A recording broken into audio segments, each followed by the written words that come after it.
Magandang araw sa lahat. Ako si Christine de la Cruz Espino at ito ang aking final output number 3. Para sa akin, ang relasyon ni Jose Rizal at Leonor Rivera ay isang komplikadong kwento ng pag-ibig, pagkawala at pag-asa, bagamat may mga pag-aalinlangan sa tunay na kalikasan ng kanilang pagsasama. Malinaw na may mga malalim na damdamin sa pagitan nila. Ang mga sulat ni Rizal kay Leonor ay nagpapakita ng kanyang pagmamahal at pangarap para sa isang hinaharap na magkasama sila. Gayunpaman, ang mga hadlang sa kanilang relasyon tulad ng distansya at ang pagkaiba ng kanilang pananaw sa buhay at mga responsibilidad ni Rizal sa kanyang pamilya at bayan ay humantong sa paghihiwalay nila. Sa kabila nito, ang kanilang pag-ibigan ay nananatiling isang inspirasyon para sa maraming tao hanggang ngayon.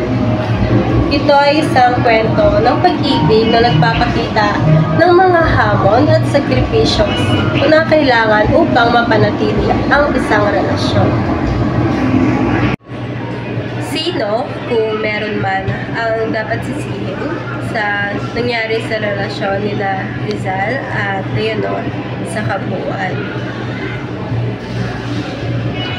Para sa akin, ang relasyon nila Jose Rizal at Leonor Rivera ay naapektuhan dahil sa pagputol ng kanilang komunikasyon, lalo na ng kanyang ina. At yung mga naging distansya, lalo na nung nag-aaral si Rizal sa Europa. Pero hindi dahilan nito para manisi ng ibang tao, para sabihin na pinutol ang kanilang relasyon. Pero isipin natin na naging isang malaking dahilan ang paghahadlang ng pamilya ni Leonor at yung kakulangan nga ng komunikasyon nila Jose Rizal at Leonor.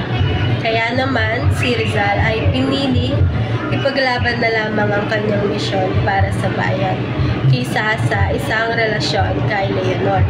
Habang si Leonor naman ay sinunod ang gusto ng kanyang pamilya na pakasalan si Henry Keating at namuhay sila ng maayos.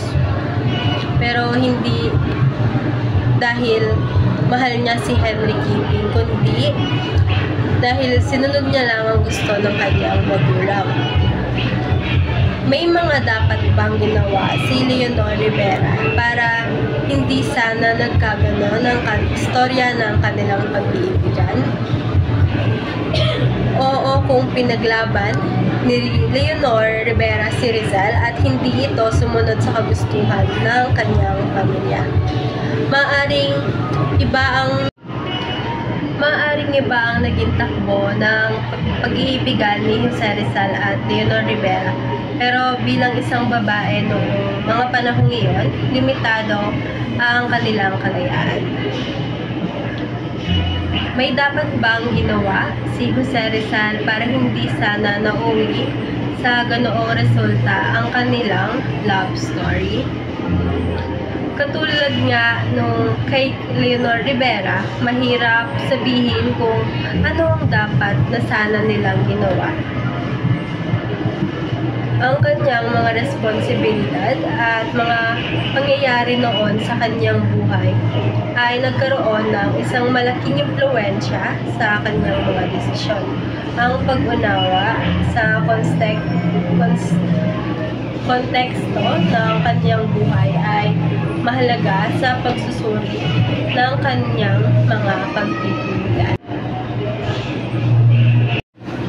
Masasabi bang modelo ng isang romantikong relasyon ang nangyari pag-iibigan nina Rizal at Leonor Rivera? Para sa akin, hindi masasabing modelo ng isang romantikong relasyon ang nangyaring pag-iibigan nina Rizal at Leonor. Ang kanilang kwento ay nagpapakita ng mga hamon at komplikasyon na kadalasang nararanasan sa mga relasyon, lalo na sa mga panahon na may mga malaking hadlang sa pag-ibig. Ito ay isang kwento ng pag-ibig na may mga aral na maaaring matutunan, ngunit hindi ito isang perpektong modelo na dapat sundan.